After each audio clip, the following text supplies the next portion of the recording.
वजह से हमारी माताएं बहनें आज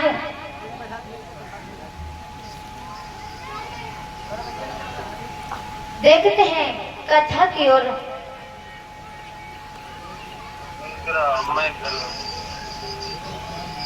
कल आप लोगों को हमने कथा सुनाई थी कि किस तरह से महाराज परीक्षित का जन्म हुआ था। आज देखते हैं किस तरह महाराज परीक्षित का नवल देव मैया के साथ में विवाह होने के बाद में किस तरह से इन्हें श्रृंग ऋषि ने श्राप दिया था। तो देखते हैं, गौर करते हैं परीक्षित श्राप की कथा। और अभी आप लोग हमारे भैया के मुखारबिंद से कथा सुन रहे थे। परीक्षित महाराज खड़े हो जाएं, बताएं कथा कहाँ पे चल रही थी और कौन सी कथा थी जो अभी हमारे बड़े भैया सुना रहे थे। परीक्षित महाराज खड़े हो जाओ, खड़े हो जाइए। कौन सी थी? राजा उत्तानपाद की कथा। बहुत सुंदर। परीक्षित महाराज यहाँ के बहुत होशियार हैं। तो जो कथा अभी हमारे भैया सुना रहे थे, राजा उत्तानपाद की कथा जो शेष रह गई है वो आज रात्रि में सुन लेना। आइए गौर करते हैं कि महाराज परीक्षित का किस तरह से श्राप दिया था इन्हें श्रृंग ऋषि महाराज ने। तो गौर करते हैं। और यहाँ पे जो भी शक्य ऋषिया जैसी बैठी हुई हमारी माताएं बहनें, पिता तुल्य एवं हमारे बुजुर्ग, हमसे बड़े हमारे भैया और महात्मा ऋषियों को राधे राधे करते हुए सभी को आगे की ओर बढ़ते हैं। इधर श्याम सुंदर जो थे आज महाराज अर्जुन और सभी पांडवों को समझाने लगे थे कि अब कलयुग आने वाला है और द्वापर जाने वाला है। और कलयुग के आते ही महाराज यहाँ पे झूठ का साथ देने वाले ज्यादा रहेंगे, सत्य को मानने वाला यहाँ पर कोई नहीं रहेगा। इसलिए तुम एक काम करो, तुम कलयुग की दशा देख नहीं पाओगे।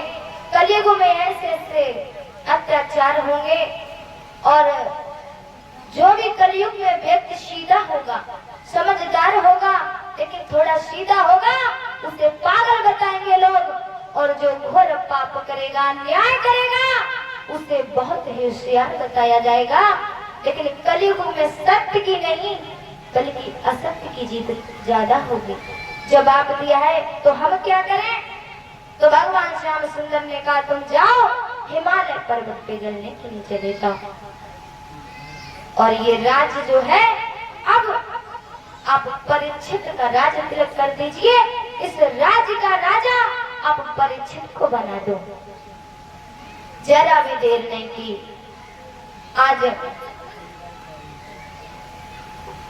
जैसा बताया था महाराज परीक्षित को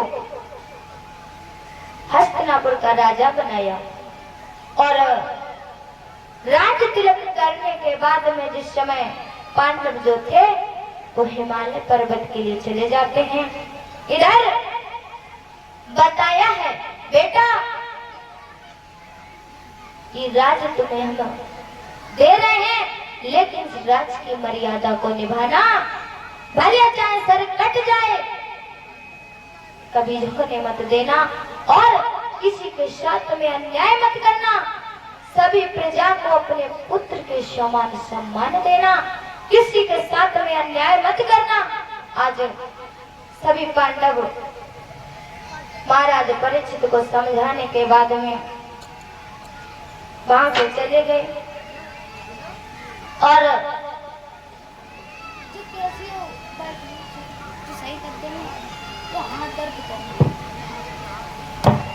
इधर दूसरी लगा लो, एक और चांगुल लगा लो, कुछ लगा दो। गया। महाराज परीक्षित जो थे, जैसे इनके बड़े ने बता कर गए थे, वैसे ही बहुत अच्छे से ये राज्य चला रहे थे। कभी भी अपने राज्य में अन्याय नहीं होने दिया। एक बार महाराज परीक्षित ने सोचा कि आज हम वन में शिकार करने के लिए जाएंगे।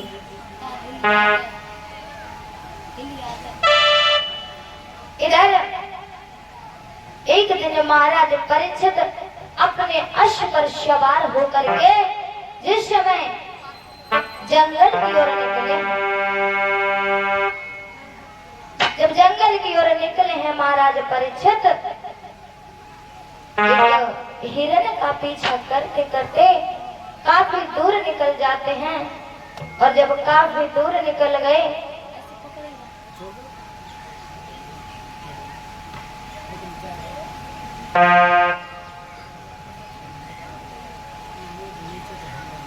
जब काफी दूर निकल गए तो महाराज परीक्षित ने देखा,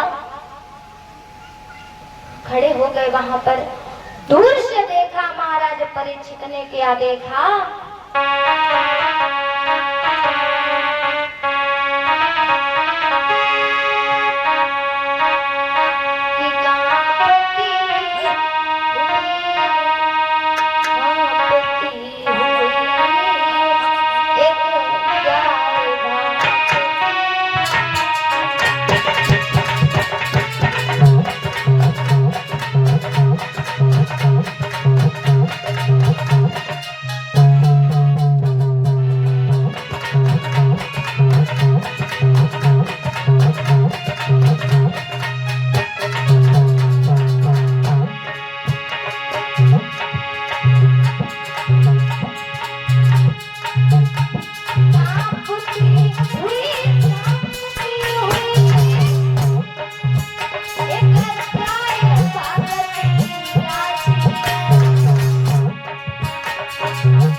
महाराज परीक्षित ने एक गाय भागती चली आ रही है। उस गाय के पीछे एक बैल है जो बहुत ही घबरा रहा था। उस बैल के पीछे एक एक काला कलुष चांडाल भागता चला आ रहा था, जिसके हाथ में मूसल था, और जब उन पर प्रहार करता था तो पूरा भूमंडल हिलने लगता था। हुआ क्या, उस गाय ने देखा जब दूर से महाराज परीक्षित को, तो देख करके महाराज परीक्षित को दिल में कुछ शांति आई कि शायद ये हमारी मदद कर दे।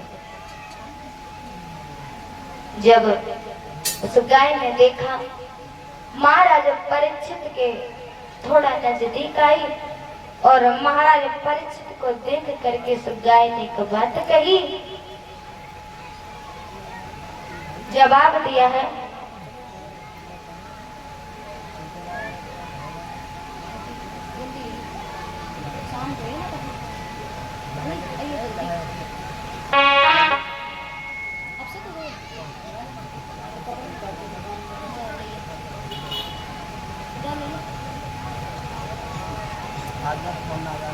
इधर हुआ क्या भैया ऊपर जल्दी।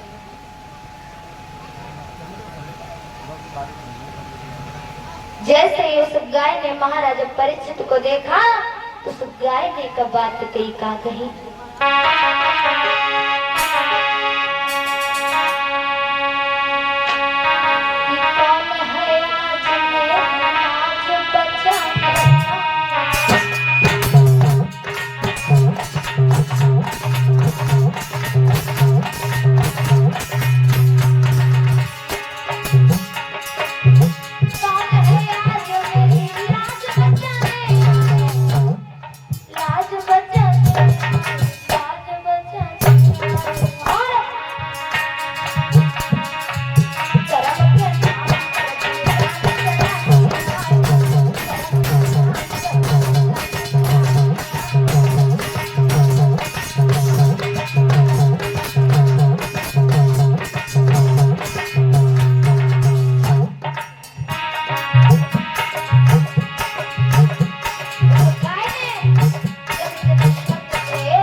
शब्द कहे उस गाय ने कि आज अगर यहाँ पर कोई है जो आज हमारी लाज बचाए, हमारी कोई जान बचाए, तो महाराज परीक्षित पास में गए और कहने लगे, कौन हो तुम और तुम्हारी जान हम किससे बचाएं?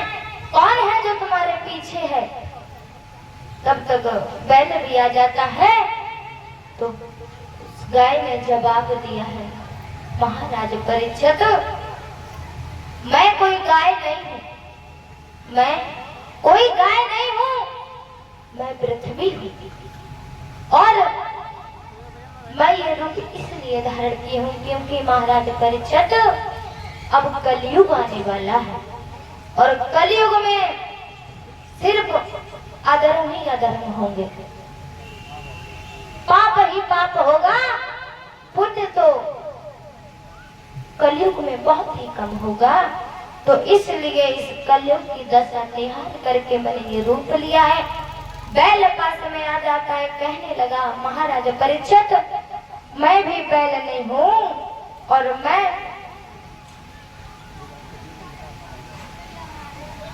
धर्म हूँ। जवाब दिया है, मैं बैल नहीं बल्कि मैं धर्म हूँ, क्योंकि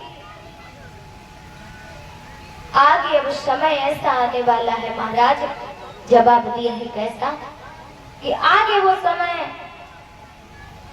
ऐसा आएगा जहाँ बेटियों की इज्जत नहीं होगी, भाई भाई से लड़ेगा, बाप बेटे की नहीं सुनेंगे और बेटा बाप की नहीं सुनेगा, कोई किसी का सम्मान नहीं करेगा।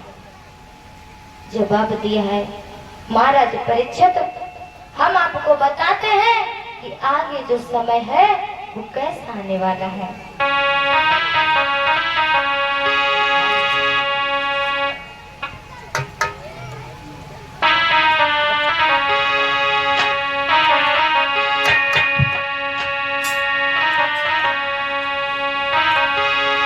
जवाब दिया है महाराज परीक्षित से उस बैल ने जो धर्म था।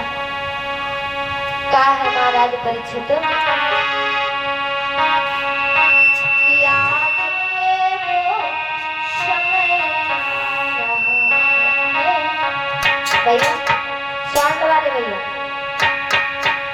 सीटी देखो, ये सीटी क्यों बज रही है? गाड़ी आ रही गाड़ी। कि आगे वो समय आ रहा है और यहाँ बेटा बाप की नहीं।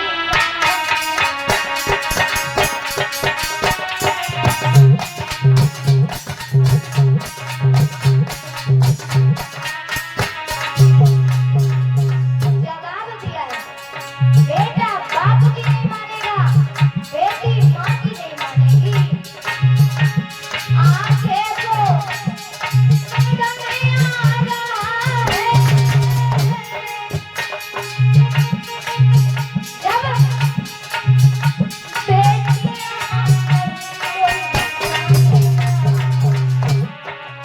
और जय बोले महाराज परीक्षित। मैं जाए नहीं रखती पत्नी, मैं जाए नहीं रखती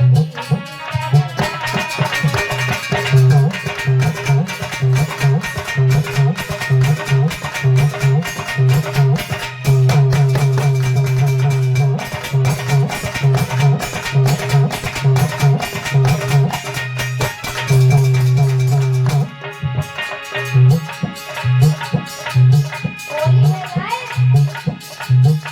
अपने भविष्य की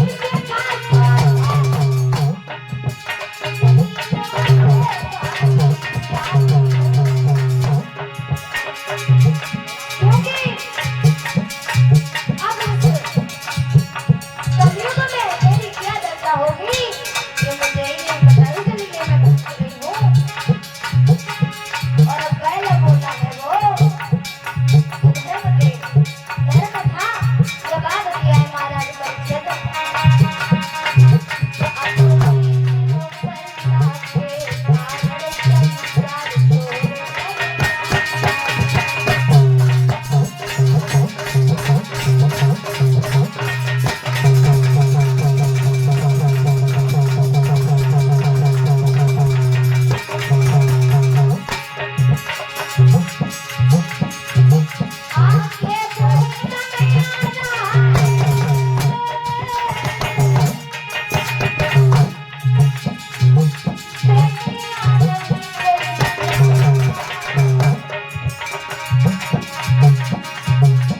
जवाब दिया है महाराज परीक्षित, जब ऐसी दशा होगी तो हम कहाँ जाएंगे।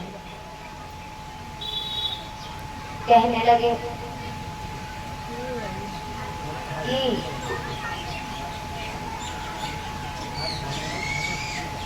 अगर जो धर्म धर्म चिल्लाएगा उसे पागल बताएंगे।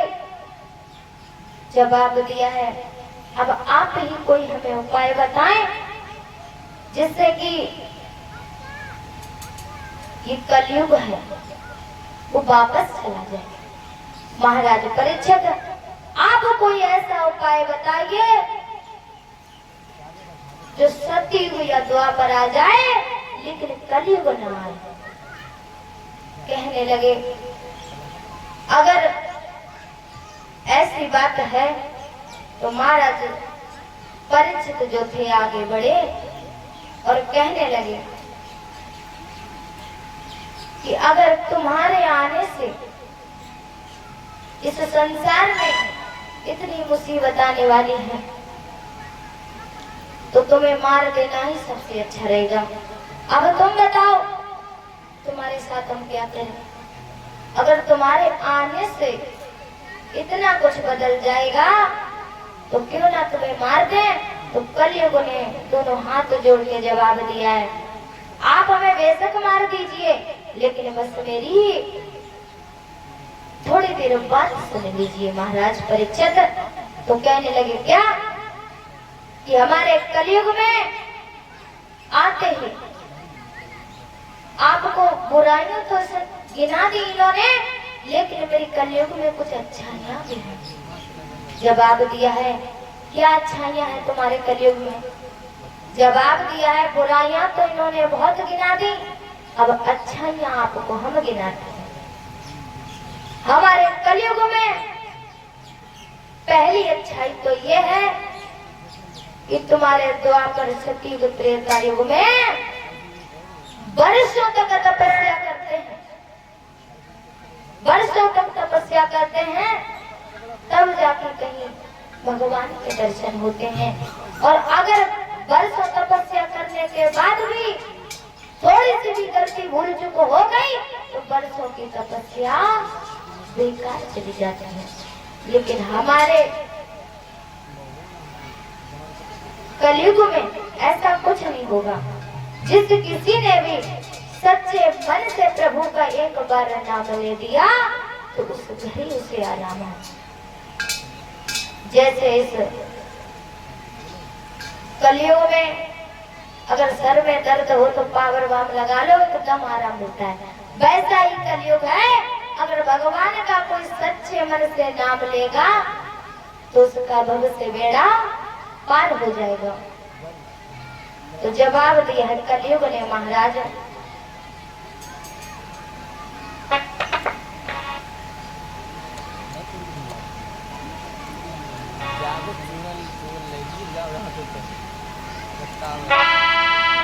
अबे तो बढ़िया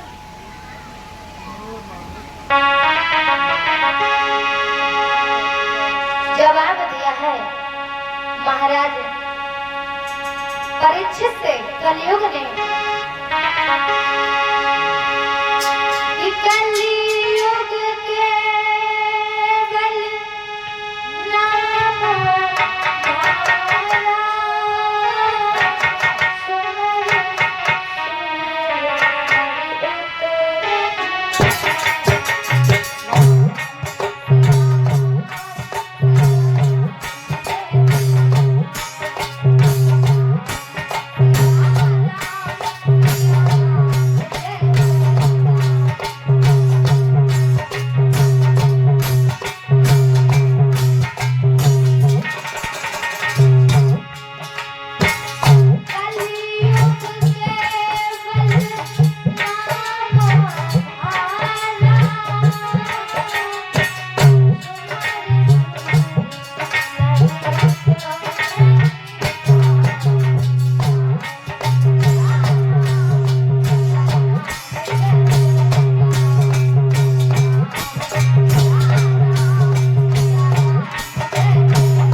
मन से अगर किसी ने भगवान का भजन किया, कीर्तन किया, चिंतन किया तो उसका उद्धार हो जाएगा।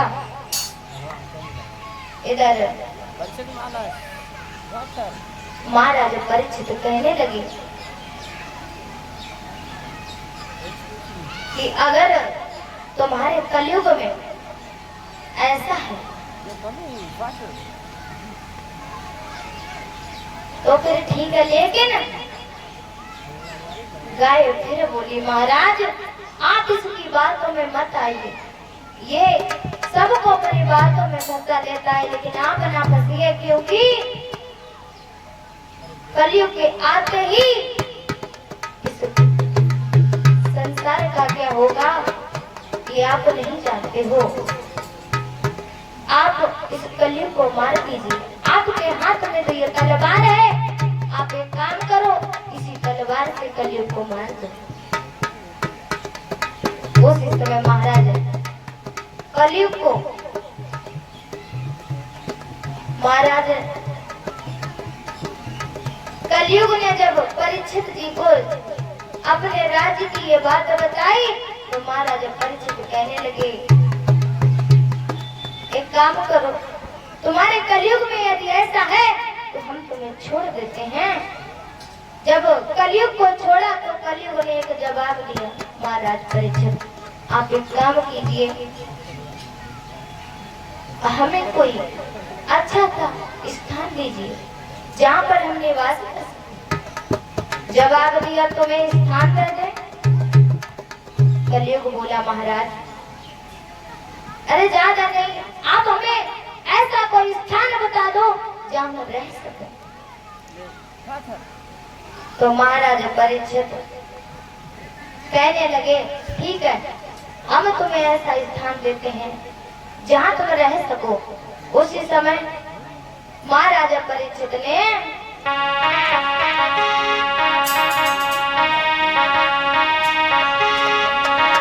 भूख कब कहने लगो हंस के रे, भूख कब कहने लगो हंस के, और धुआं चोर न डुबा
परीक्षित ने कहा कि तुम एक काम करो, तुम सोने में वास करो। तो महाराज परीक्षित सोने का मुकुट पहने थे। आज कलयुग ने जरा भी देर नहीं की और उसी मुकुट में महाराज परीक्षित के सिर पर जो मुकुट बंधा हुआ था उसी में कलयुग आज बैठ जाता है। इधर महाराज परीक्षित के सर पे कलयुग सवार था, और जब महाराज परीक्षित के सर पे कलयुग था, इधर हुआ क्या, महाराज परीक्षित जैसे ही आगे की ओर बढ़े तो उन्हें प्यास सताने लगी। जब महाराज परीक्षित को प्यास सताने लगी है, इधर महाराज परीक्षित ने क्या किया, एकदम से आगे की ओर जैसे ही बढ़े, जब महाराज आगे की ओर बढ़े हैं तो आगे देखा एक महात्मा जी की कुटिया बनी हुई थी।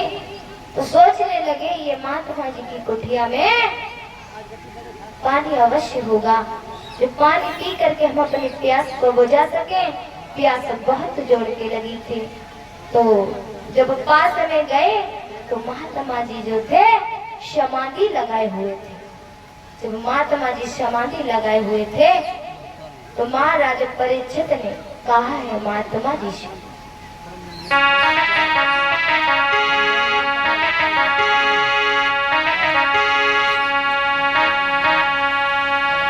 जवाब दिया है कि महात्मा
उन्हें महात्मा जी से कहा कि हमें प्यास लगी है, आप हमें जल पिला दीजिए।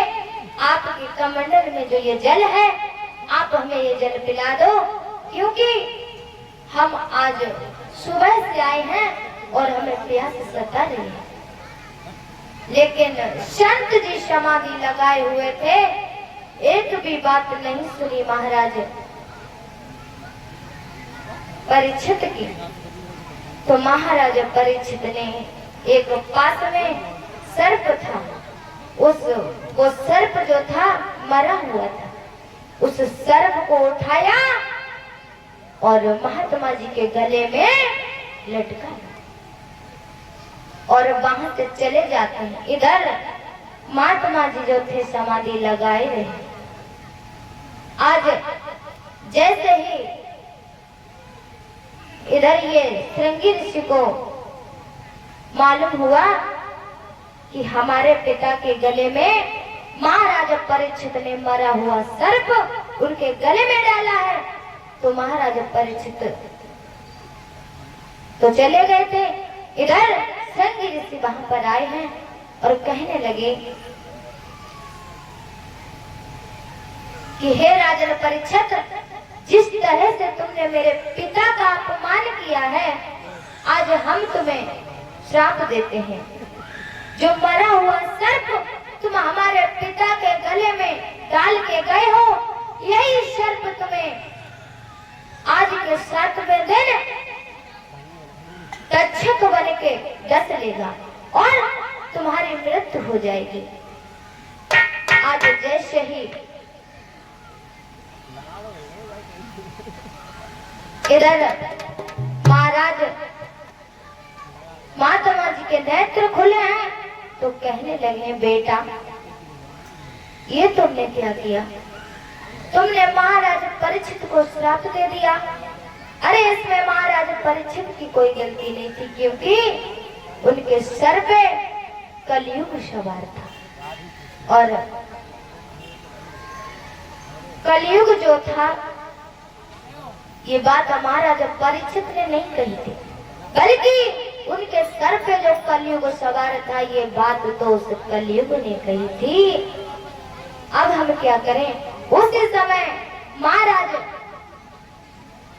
आज महात्मा जी कहने लगे, काम करो, तुम जाओ और ये महाराज परीक्षित को किसी भी तरह ये सूचना दे दो कि आज के 7वें दिन तुम्हें यही नागतक्षक बन के डस लेगा, तो वो अपनी मुक्ति का कोई उपाय ढूंढ ले, शायद 7 दिन में वो कुछ कर सके।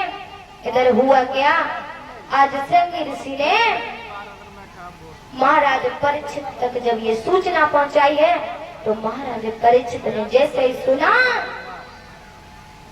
और जैसे ही महलों में आए, अपने सर से मुकुट जैसे ही उतारा, तो जब उन्हें सारी बात याद आई तो सोचने लगे, आज ये हमसे अधर्म कैसे हो गया, आज हमसे ये पाप कैसे हो गया, क्योंकि आज तक तो हम नेकी पे चले, लेकिन आज मुझे ये क्या हो गया।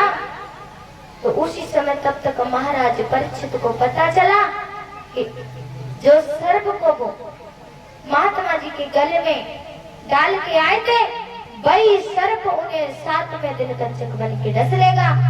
आज महात्मा जी का अपमान किया, यही सोच करके महाराज परीक्षित बहुत ही परेशान थे। और जब ये सुना कि वही सर्प मुझे 7वें दिन डस लेगा, तो आज पैरों तले जमीन खिसक जाती है। महाराज परीक्षित ने महलों में आए हैं और महलों में आते ही अपनी पत्नी से कहने लगे हैं कि हे नमंदे, आज हमसे बहुत बड़ा पाप हो गया। जवाब दिया, क्या हुआ महाराज? आप आइए, आसन बिराजिए। कहने लगे, कैसे हम बैठे, कैसे आराम करें, क्योंकि आज हमसे इतना बड़ा हुआ है। आज अनजाने में महात्मा जी का हमसे अपमान हो गया। और जब सारी बात बताई है नमंदे मैया को, तो नमंदे मैया जो थी आज सोच में पड़ गई। कहने लगी, ऐसी कौन सी गोष्ठी होगी जिसे पता चल जाए कि उसका सुहाग आज के साथ में दिनों जड़ने वाला है। आज नमल दे मैया कहने लगी, आपकी मुक्ति का मैं कोई ना कोई उपाय ढूंढ कर जरूर लाऊंगी। इधर नमल दे मैया जो थी पूछने लगी इधर उधर, और इधर परीक्षित महाराज जो थे महलों से निकल करके जिस समय हरिहर गंगा के किनारे पहुंचे हैं तो कहने लगे हैं कि हमारे इस मोक्ष का अगर कोई उद्धार है तो हमें कोई बताओ। आज भटकते भटकते महाराज परीक्षित हरिहर गंगा के किनारे पहुंचे जहाँ 88,000 ऋषि कथा सुन रहे थे, कथा को श्रवण कर रहे थे। आज महाराज परीक्षित जब वहां पर पहुंचे तो कहने लगे हैं कि हमारी मुक्ति का अगर आपके पास कोई उपाय हो तो हमें बताओ, क्योंकि अब हमें मुक्ति चाहिए। तो 88,000 ऋषियों ने कहा है, आप एक काम कीजिए, 7 दिन तक भागवत सुने, और अगर आप 7 दिन तक मन लगा के भागवत को श्रवण करेंगे तो तुम्हें मुक्ति प्राप्त जरूर होगी। आज जरा भी देर नहीं की, महाराज परीक्षित ने बैठ जाते हैं, आसन लगाया और भागवत को श्रवण करने लगा। आज भागवत का 1 दिन व्यतीत हुआ, 2 दिन व्यतीत हुए, तीसरा दिन आया तो कहा कि तुम्हारे इस दक्षिण नाग का भय कुछ दूर हुआ।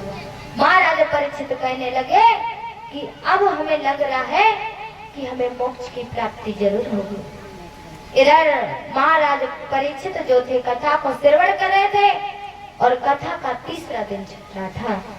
आइए सभी लोग एक मीठे मीठे तालियों के साथ में कीर्तन बोलते हैं।